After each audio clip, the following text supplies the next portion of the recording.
Hi everyone, and welcome to our module on the lung physical exam. The physical exam of the lung uses a variety of techniques that basically fall into one of three categories. So the first way we examine the lung is through percussion. This is where you place your finger against the thorax in the patient's back and you tap and listen to the sounds. The second way we examine the lungs is with auscultation. So this is using our stethoscope on the thorax, and we usually listen to the upper, mid, and lower lung fields. And then finally, there are a couple of special techniques like fremitus and pectoraliloquy that we'll talk about in this module today. So let's talk about percussion first. When you place your hands on a patient's back and you tap against your fingers, under normal circumstances, you should hear sounds that are described as resonant. And these are sounds that are similar to tapping against an empty barrel.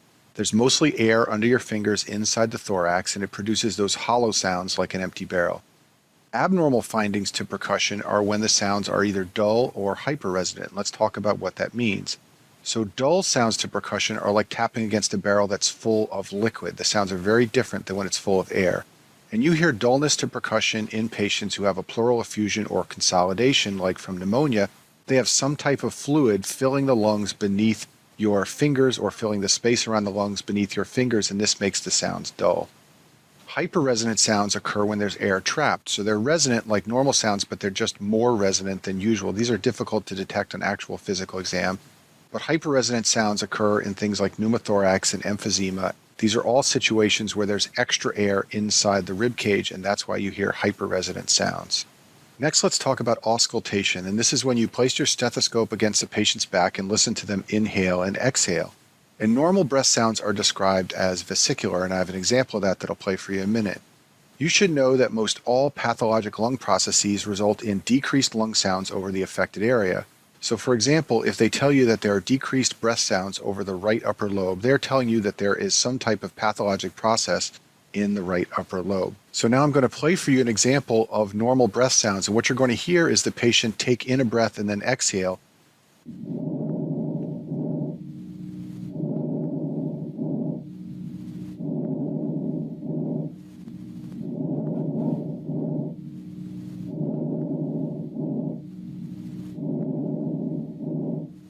Now let's talk about some abnormal breath sounds you can hear when you listen to the lungs. And these are all called adventitious lung sounds. Adventitious means extra or not native. So these are sounds that aren't supposed to be there. And these include things like rales and wheezes and rhonchi, also bronchial breath sounds and stridor. And we're going to talk about all of these right now. So rales are also called crackles, which I think is a better name because it reminds you of what it sounds like. And these happen when small airways pop open after collapse. Usually you hear rales on inspiration because that's when you fill the alveoli and pop them open, but sometimes they can be expiratory as well. And sometimes people will describe them as early inspiratory or late inspiratory or expiratory. And some classic causes of rales that you should know are pulmonary edema. So in patients who have pulmonary edema, they will have rales usually down at the bases because gravity pulls that fluid down towards the bases. Those lungs get wet, and that causes rales to occur when they take in a breath. Pneumonia will cause rales in the affected lobe, and then patients with interstitial fibrosis have all this sticky fibrous tissue that can collapse the airways, and you can hear rales throughout the lung fields. And I have an example of rales that'll play for you now.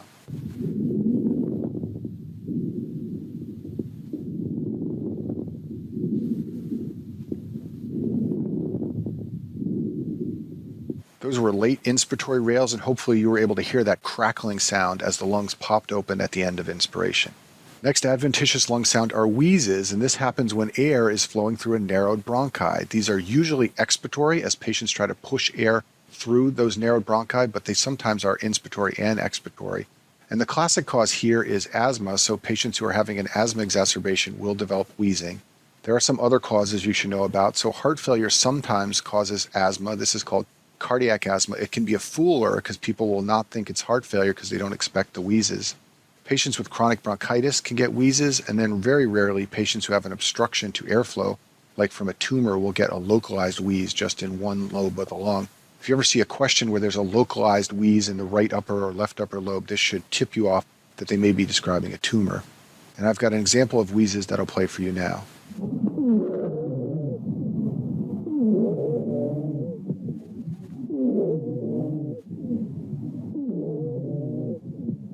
Next abnormal lung sound are the rhonchi, and this happens when there are secretions in the large airways, and this causes the breath sounds to sound coarse. And the classic cause of rhonchi is COPD. You will hear them diffusely in the lung fields. in patients who are having a COPD exacerbation. And I've got an example of this to play for you now.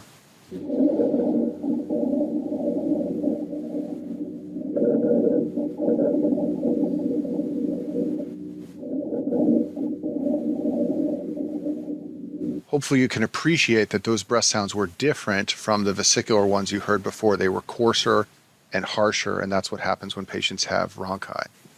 Bronchial breath sounds are high-pitched lung sounds. These sound like air flowing through a hollow tube. Generally, there's a longer expiratory phase than normal in patients with bronchial breath sounds, and the one place that you sometimes see this is in patients who have pneumonia with consolidation. I've got an example of this to play for you now.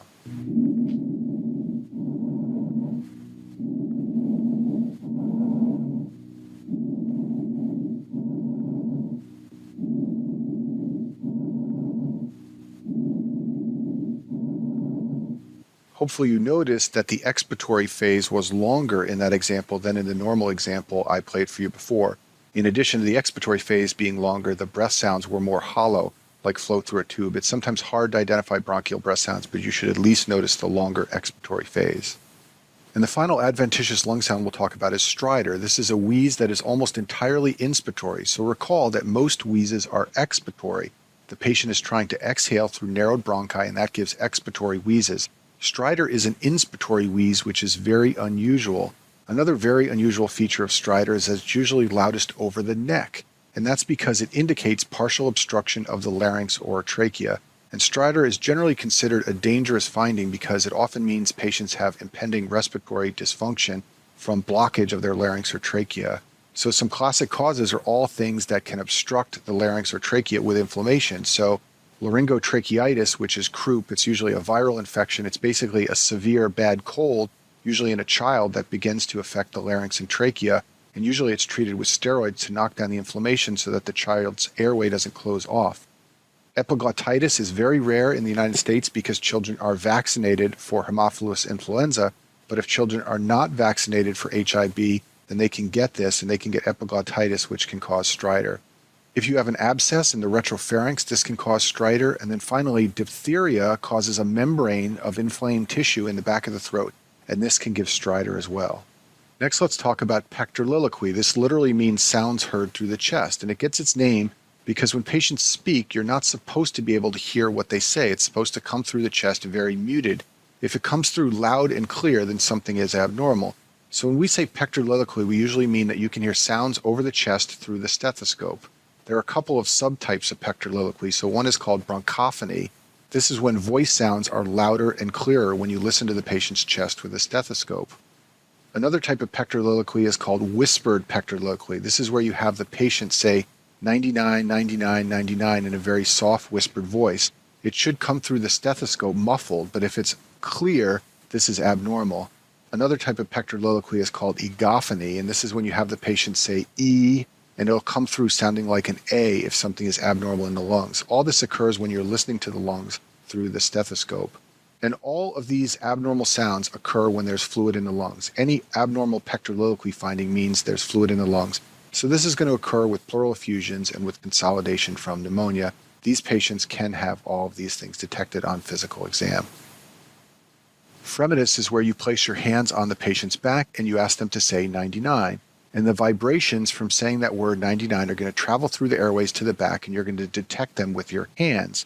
The amount of vibration that occurs is going to vary with the density of the lung tissue. So if you have a disease where the lung tissue is thickened, you will have increased fremitus. And the only condition where this really happens is with pneumonia. So in pneumonia, that thickened, inflamed lung tissue causes there to be increased fremitus.